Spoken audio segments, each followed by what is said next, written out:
morning, everybody. I'm very pleased to be attending the Euro Area Summit today. Myself and the President of the ECB will be briefing the heads of government on recent economic developments.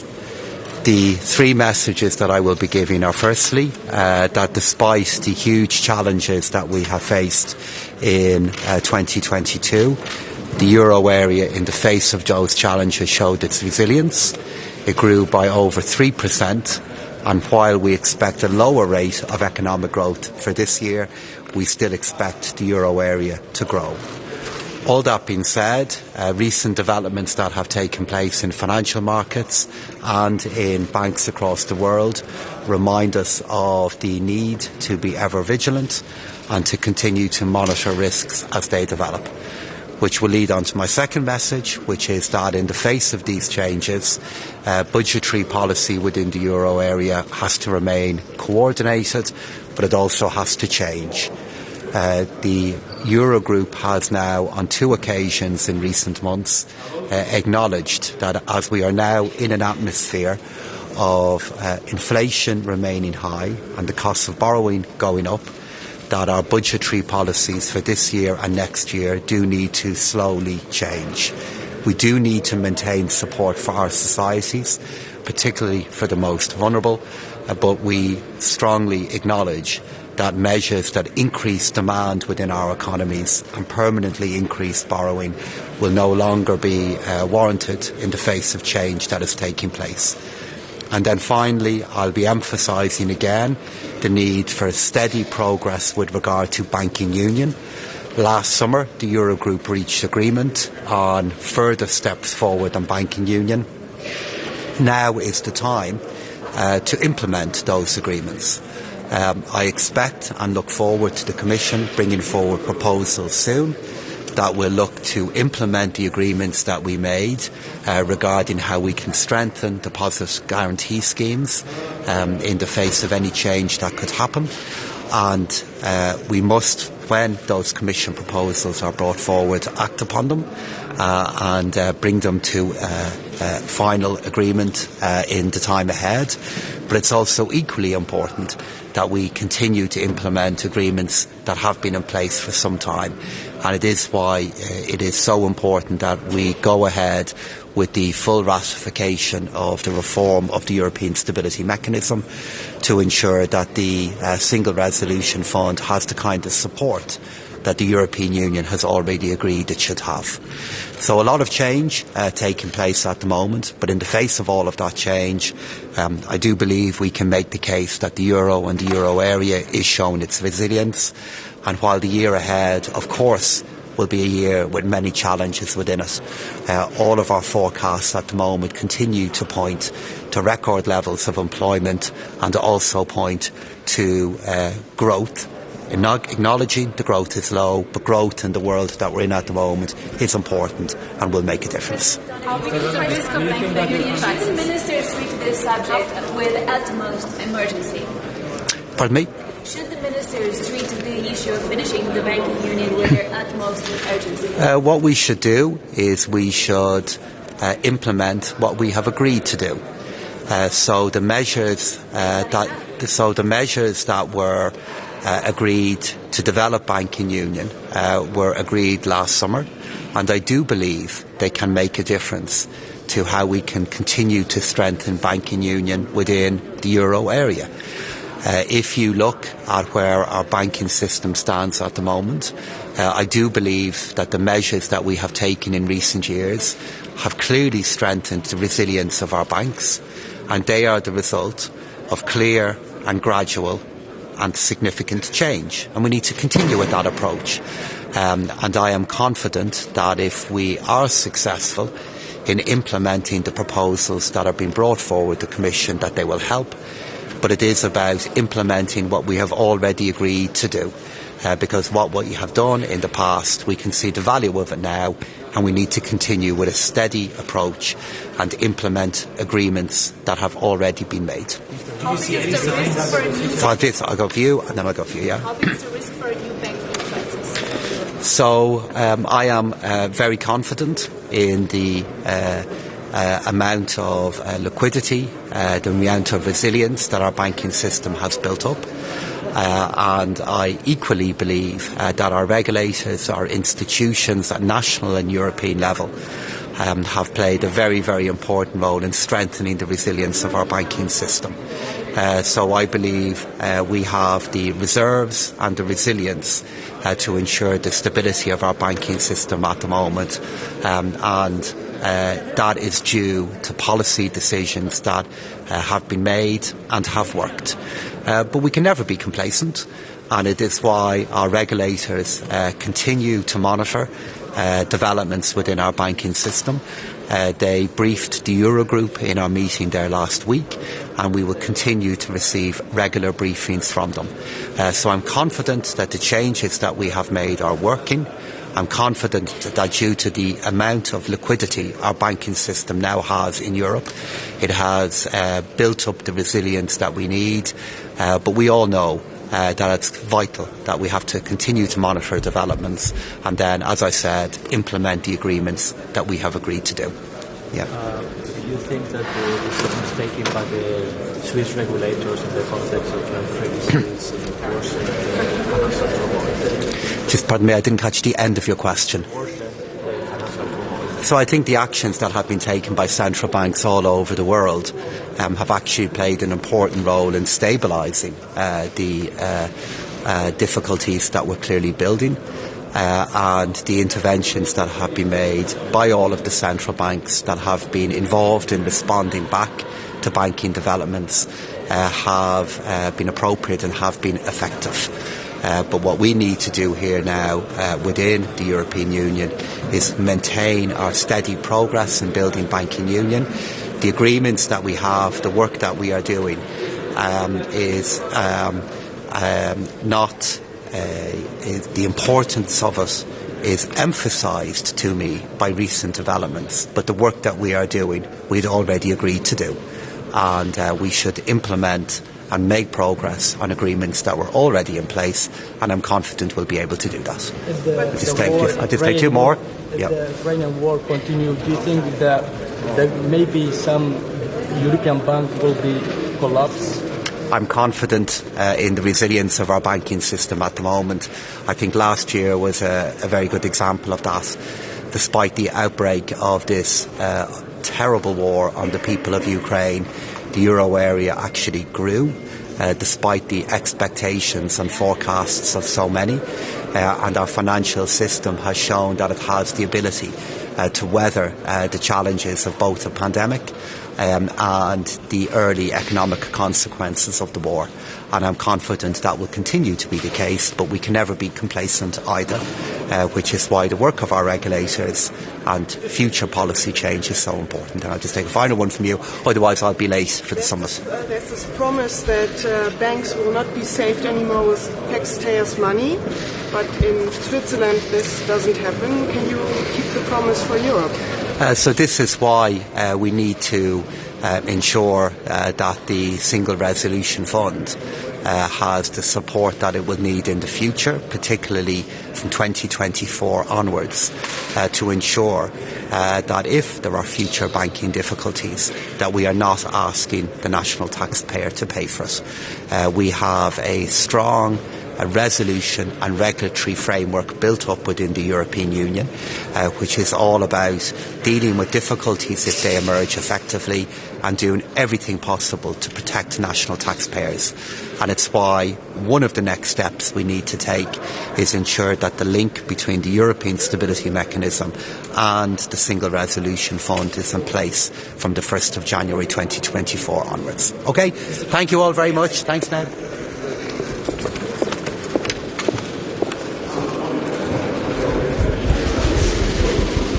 Over to you. Can we just ask you what the expectations are from the meeting today?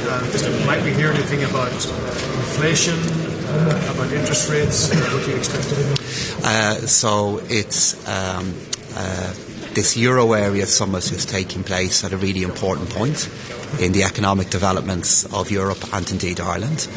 and myself and President Lagarde will be briefing the heads of government on the economic developments of recent months and what our response back to it should be. So inflation will form part of the briefing that we will be offering, and we will be making the point that even though inflation has come down in the euro area and in some economies, it is still high, and there are signs that the nature of that inflation is changing, that it is now moving beyond where we are just with the energy sector, but influencing other parts of our economy as well. So part of how we will need to respond back to that is we will need to see over time a change in budgetary policy. The Eurogroup on 2 occasions in the last number of months has acknowledged that at a time in which inflation is still high and the cost of borrowing is going up, that the decisions that finance ministers will have to take this year and next year will need to gradually change. And it is why it was so important in Ireland that as we moved into the summer, we moved away from the broad-based energy support measures that we had in place at the end of last year, because we are in a difficult moment. The consequences of the war and inflation could be with us for some time, and we need to ensure that measures that we have in place are affordable but also sustainable. And that's one of the messages we'll be emphasising today. Does that mean, can you explain what you mean by inflation changing, like in real terms, what does that mean for... We are seeing some signs at the moment that the kind of composition of inflation is beginning to change. We're seeing some indications that the price of food, the price of services are also beginning to change. And even though inflation is going down a bit, and it's mainly going down because the price of energy is showing signs of beginning to decrease, we're also seeing other goods that are part of how we measure inflation either not go down with the speed we would want or beginning to show some signs of increasing. Does that mean that there's going to be less scope for cost of living supports? So there will be scope for cost of living supports. The exact scale of them as part of our budget next year and budgets to come will have to be defined when we get to the winter. But what it does mean is if we're in an environment in which the cost of energy has come down, and we think it has come down between now and the approaching winter, that the level of energy support has to change too. And it's why it was so important that in the recent decisions the government made, we agreed on an exit path out of the significant excise reductions of last year. And we said once we've implemented the current energy credit, we won't make a decision on another one until the budget. So it is about what is happening now between now and the winter, changing those measures that were in place last winter so they're not running throughout the year. And as we approach our budget planning for next year, we'll all have to make a decision on what is the right level of support for our economies. In that context, how do you feel about ECB rate rises? Are you going to see that consistently? So that's very much a matter for the European Central Bank. I respect their independence and their autonomy fully. But the challenge that we have is one that has to be shared between budgetary policy and the decisions that are made with regard to interest rates and the supply of money. And the Eurogroup on 2 occasions now has explicitly recognised that decisions that we make at budget level shouldn't make the job of getting inflation down harder. And it's why we have recommitted to saying that very broad measures that boost demand within economies were appropriate last year, were certainly appropriate 2 years before it, but are no longer appropriate now. Can I ask just on the domestic issue of evictions? Obviously the government facing a number of votes next week. Do you and other ministers have a handle on the level of evictions that you're expecting over the coming months? Ministers have said they expect it to increase, that that's inevitable. But what sort of level of evictions are you expecting? So I don't have a briefing on the eviction risk that could develop in the months ahead. beyond that which the Minister for Housing has already shared. So I know as we approach the aftermath of the moratorium ending, there is a heightened risk of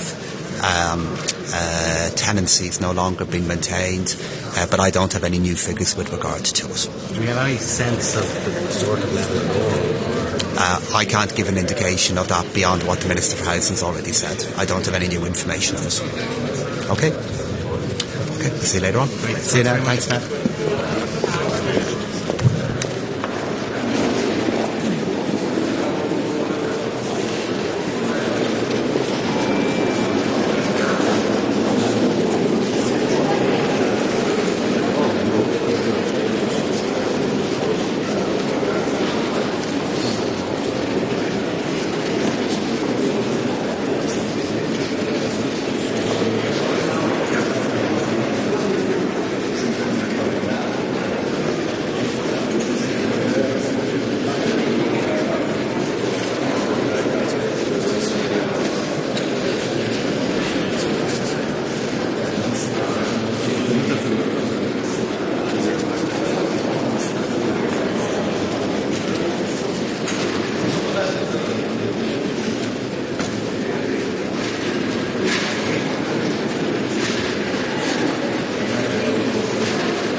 How's it going, everyone? Good morning, and I'm glad to be here today for the Euro Summit. Today we'll get presentations from the President of the ECB, Christine Lagarde, and also the President of the Eurogroup, Pascal Donoghue. There'll be a big focus on inflation and the efforts being made to bring inflation down and to secure price stability again. And of course that's linked to interest rate policy, and I'll be keen to get a view, if I can, from Christine Lagarde as to when she thinks inflation will start falling significantly, and therefore when we can say to people that we're at the top of the interest rate cycle, and we'll be interested to get her thoughts on that. There'll be discussion on the banking situation. People will be familiar with some bank failures in Switzerland and the US, so there'll be a discussion on that as well. Taoiseach, can you just give an outline of your intervention last night on the competitiveness issue and the concerns Ireland has about the European sovereign fund and big spending in the European tech sector? Yes, so our view, and I expressed this very strongly last night, is that there must be more to competitiveness than subsidies and state aid. Because ultimately what happens when it comes to subsidies and state aid, which I'm not against if they're used appropriately, but if you go too far on subsidies and state aid, what you end up is using loads of taxpayers' money to give it to companies, and countries just end up cancelling each other out at the expense of their taxpayers. And that can be particularly difficult for smaller countries, because we just wouldn't have the financial firepower as big ones do, and that could leave our companies at a disadvantage. And that's why the single market is all about a level playing field and having state aid rules. The point I've made very strongly is that we should try to cooperate with the US on climate action rather than ending up in a subsidy race, which would be just taxpayers' money for companies, and also that there has to be more to competitiveness than state aid. We need to focus on innovation, on training, on research, on education, on realising the potential of a banking union, of a capital markets union, a single market in digital and services. And I kind of pointed out last night that I started attending these meetings 6 years ago, and I haven't seen a huge amount of progress on things like the Capital Markets Union or the Banking Union, quite frankly, and that is disappointing. President von der Leyen, I suppose, accepted that what has been put forward so far are just communications, and said that we would see more concrete proposals coming in the next few weeks or months. Are you concerned that the recent Inflation Reduction Act that was introduced in the United States could lure some businesses over to America and hit investments in Ireland? We've already seen companies, for example, Volkswagen and other parts of Europe saying they're putting investment on pause because of what they're being offered in the US. I think that is a risk. We don't have a large industry when it comes to batteries and cars. We do have an industry, but not like other European countries do, so I don't think it's an enormous risk for Ireland, but it is a risk for Ireland and a risk for Europe that you could see companies moving investment from European countries like Ireland to the US. So what then tends to happen is we then respond by matching the subsidies to prevent that happening. And what happens then is you just see a subsidies race where the US and Europe keep increasing our subsidies and keep using more and more taxpayers' money, and we actually just cancel each other out at the expense of our taxpayers, and companies end up getting a whole lot of money. And perhaps there are better ways to incentivise the green revolution than a subsidies race, and that's why I think we should try to cooperate with the US on that. Said that here, said that in the White House and in Congress last week, and I think there are some moves in that direction, actually. Can I ask about the level of evictions that are expected in the coming months? Do you ministers have a clear idea of what sort of numbers are likely to be involved, and what happens if those numbers? First of all, what are those numbers? And second of all, what happens if those numbers are exceeded? Well, I don't think it's possible to have a clear or accurate number for a lot of reasons. First of all, evictions in Ireland can only be ordered by the courts. I think people often mix up notices of termination with evictions. Eviction orders can only be issued by the courts, and I would expect those numbers to continue to be very small. And I can guarantee you that judges are very reluctant to evict people into homelessness. So we do need to start, I think, using words a bit more accurately, and evictions are ordered by court. It's not the same as a notice of quit or a notice of termination. And then when it comes, for example, to the number of homeless people in emergency accommodation. There's sadly nearly 12,000 people in emergency accommodation. The reasons for that are manifold.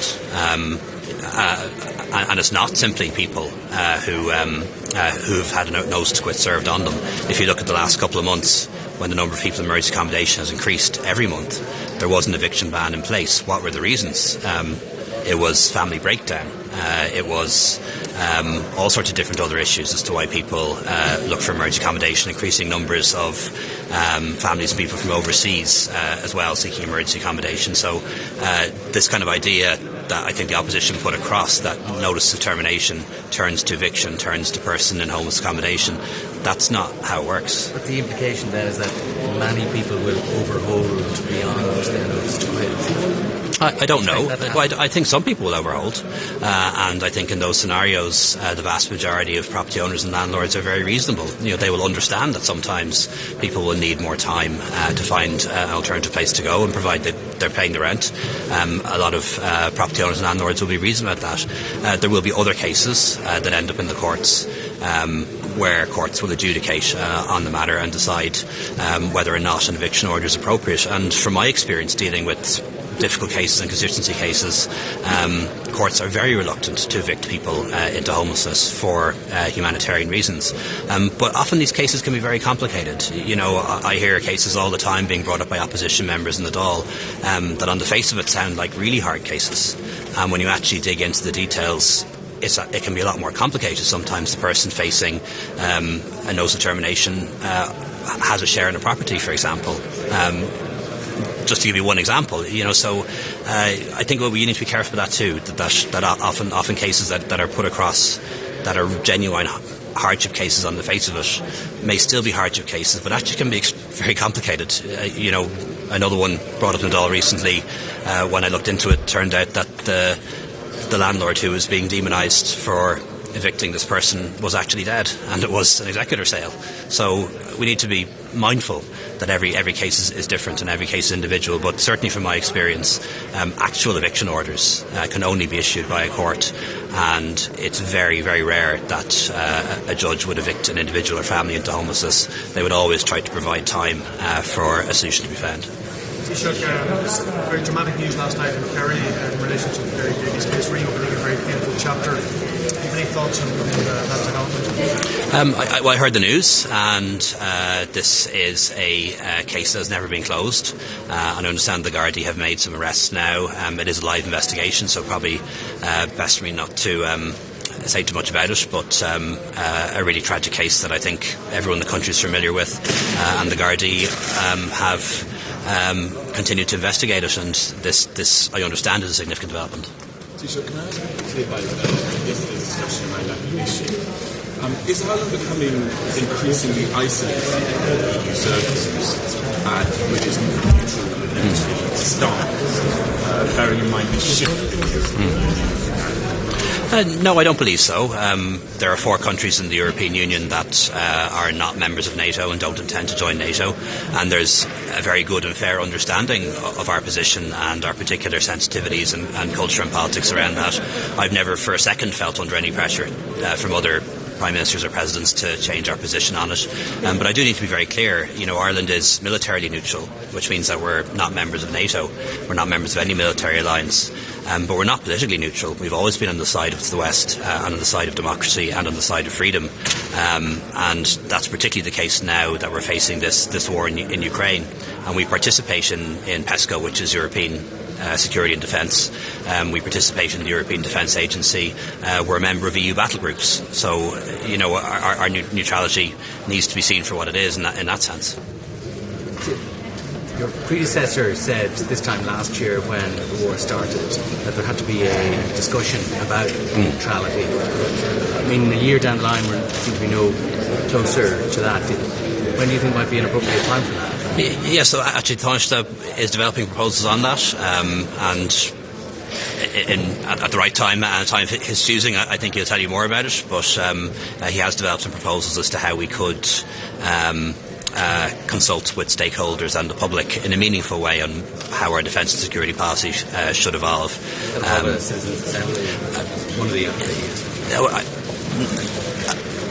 wouldn't be fair for me to kind of half-announce a proposal that he's developing at the moment, so I leave it to the Tánaiste Minister of Defence to do that in his own time. Okay. Sorry, one question. There's still a lot of banks working.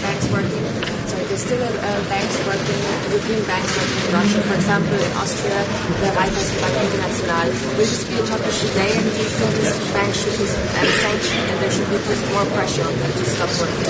Sorry, can you give me that again? It's called Raiffeisenbank International. It's an Austrian bank, and should there be more pressure on these kind of banks that are still working in Russia? Yeah, I don't know enough about that particular issue, so I probably shouldn't comment on it. Sorry. All right. Okay. Thanks a lot.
Se nám stále víc daří dostávat jádro a jadernou energetiku do těch jednotlivých materiálů a rozhodnutí.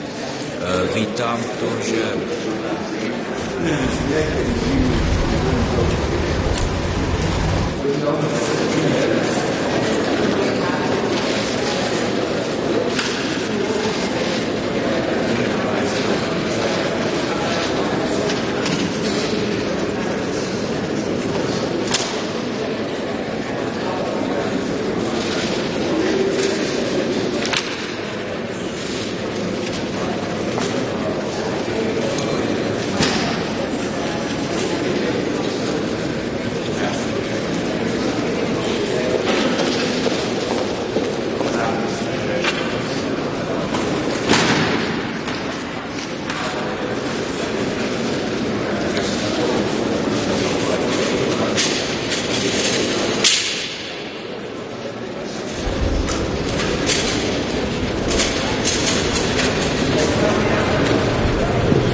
Tänään jatkamme eurohuippukokouksen merkeissä. Meillä on paikalla Euroopan keskuspankin Lagarde kertomassa tilanteesta. Tietenkin yleinen taloudellinen tilanne tulee keskusteluttamaan ja sen lisäksi tietenkin pankkiunionin tilanne on se, mistä me tulemme puhumaan.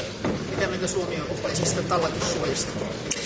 No, nämä kysymykset ovat tänään yleisellä tasolla esillä. Päätelmät luonnoksessa ei ole mitään kovin yksityiskohtaista. Suomi on peräänkuuluttanut pitkään sitä, että pankkiunionia pitää pystyä vahvistamaan. Ja on hyvä, että näitä toimia on aikaisemmin tehty. Me myös tiedämme, että näihin kysymyksiin liittyy myös näkemyseroja jäsenmaiden välillä. Myös talouden ohjauskehyksestä käytäneen keskustelua. Varmasti yleisestä koordinaatiosta tulemme käymään keskustelua. Varmasti kuulemme myös keskuspankin suunnitelmista koskien korkopolitiikkaa. Me olemme nähneet, että keskuspankki on hyvin aktiivisesti korkoja nostanut torjuakseen inflaatiota ja varmasti kiinnostaa kuulla nämä tulevaisuuden näkymät. En tiedä, kuinka yksityiskohtaisia vastauksia tähän saamme, mutta ehkäpä suuntaa kuitenkin. Minkälaisia ajatuksia tässä ohjauskehyksestä löydetään No, me olemme avoimia tähän tarkasteluun. Tämä keskustelu on vielä edessä. Me emme tänään mene kovin yksityiskohtaiselle tasolle näissä asioissa. Miten näette keskuspankin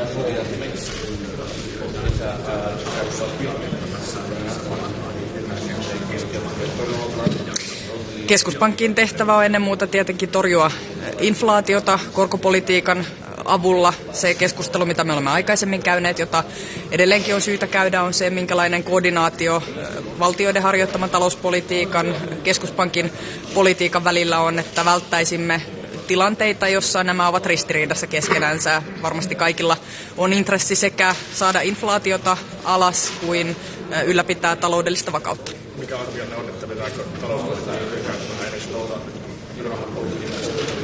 No, tämä on se riski, joka on ollut jo pidempään. Eli meillä on hyvin erijalkaista päätöksentekoa keskuspankkien ja valtioiden välillä. Käytämme resursseja ei järkevästi ja tämä voi aiheuttaa osaltansa ongelmia. Sen vuoksi tätä koordinaatiota, sen keskustelun peräänkuuluttamista on jo pidempään tehty. Komission puheenjohtaja Ursula von der Leyen eilen kokousta, jossa käsiteltäisiin Venäjälle kaupan työttömyysvastaanottoa. Mitäs tästä asiasta on? Mielestäni tämä on erittäin tärkeä aihe ja tämä oli myös yksi keskusteluaihe eilen. Näiden lasten tilanne, tämä räikeä sotarikos, joka on tapahtunut ja valitettavasti käynnissä koko ajan. Ukrainalaisten lasten tilanne huolestuttaa ja kyllä ilman muuta tämä asia pitää hyvin huolellisesti perata, selvittää, kaikki asianosaisten tahojen pitää joutua vastuuseen. Suomi auttaa tietenkin kaikki niiden keinojen kautta, mitä meillä on käytettävissä. Uskoisin, että meillä on tämäkin asia osalta paljon osaamista, mutta tässäkin, kuten muissakin kysymyksissä, tarvitaan yhteistä ponnistusta, yhteistä yhteistyötä. Suomi lähettää 4 miljoonaa apupakettia. Onko Suomi Suomi on todella myöntänyt 14 aseapupakettia Ukrainalle. Nämä ovat olleet mittavia, mutta tämä apu ei ole riittävää. Enemmän tarvitaan niin Suomelta kuin kaikilta muiltakin. Sen vuoksi me olemme jo aiemmin sanoneet, että me tulemme tarjoamaan apua niin kauan kuin on tarpeen. Me tulemme valmistelemaan myös jatkossa näitä aseapupaketteja. Can you confirm whether yesterday there has been a discussion on China during the leaders' summit? And can you confirm reports that several leaders have warned against the risk of isolating China? We haven't had a broad discussion of China in this meeting. There are more than 10,000 Portuguese in Finland. They may be paid for the Finland right now requiring to be member of the NATO. Do you think they will not pay for that? I don't understand the question. There are more than 10,000 Kurdish living in Finland. You are trying to be a member of the NATO. Turkey, they are going to ask you for the structure something deportation. So do you think they will not pay anything for Kurdish? They are all safe. We are in the middle of the NATO process. Turkey has noted that they will ratify our application before the election. Also, Hungary has said the same. I think their date is next Monday, and there hasn't been any discussion about these matters on the ratification process. And how about the condition? Do you think they will be Hyvä, kiitoksia.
Szanowni Państwo, dzisiaj będziemy koncentrować się na stabilności rynku finansowego, która to stabilność jest potrzebna, aby rynek wewnętrzny działał bez przeszkód.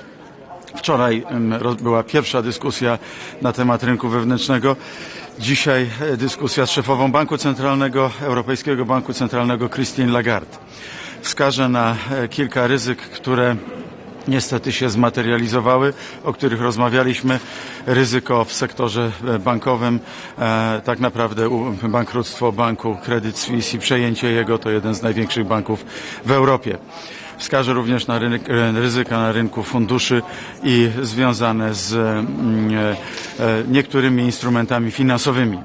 Wszystko to po to, aby rynek wewnętrzny rozwijał się po prostu stabilnie. Dla nas rynek wewnętrzny jest ogromną wartością.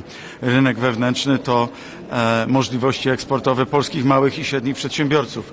Właśnie ich los interesuje mnie najbardziej i to właśnie wszystkie regulacje, które tutaj są robione, analizujemy pod tym kątem. W tym celu też spotkam się za parę dni w Polsce z Thierry Bretonem, komisarzem odpowiedzialnym za rynek wewnętrzny i za rynek usług. Podkreślam kwestię rynku usług, ponieważ znaczna część gospodarki przesuwa się w kierunku usług, a rynek usług, różnego rodzaju usług, od budowlanych przez informatyczne, turystyczne, wszelkie inne, nie jest jeszcze tak zintegrowany w Europie jak rynek dóbr, czy chociażby właśnie rynek kapitałowy, o którym dzisiaj będziemy rozmawiali. Dlatego to tak ważne, aby Polska nie tylko poszerzała granice swobód na jednolitym rynku w zakresie usług, ale jednocześnie też inspirowała innych i to robimy tutaj, żeby wdrażać szybko takie regulacje, które zwiększą konkurencyjność całego rynku wewnętrznego. Także i ta debata w inkluzywnym formacie związana ze strefą euro, ale tak naprawdę przecież będzie ona oczywiście na temat stabilności rynku finansowego, stabilności rynku bankowego, bo tutaj mieliśmy do czynienia z ogromnym zawirowaniem. Dziękuję bardzo.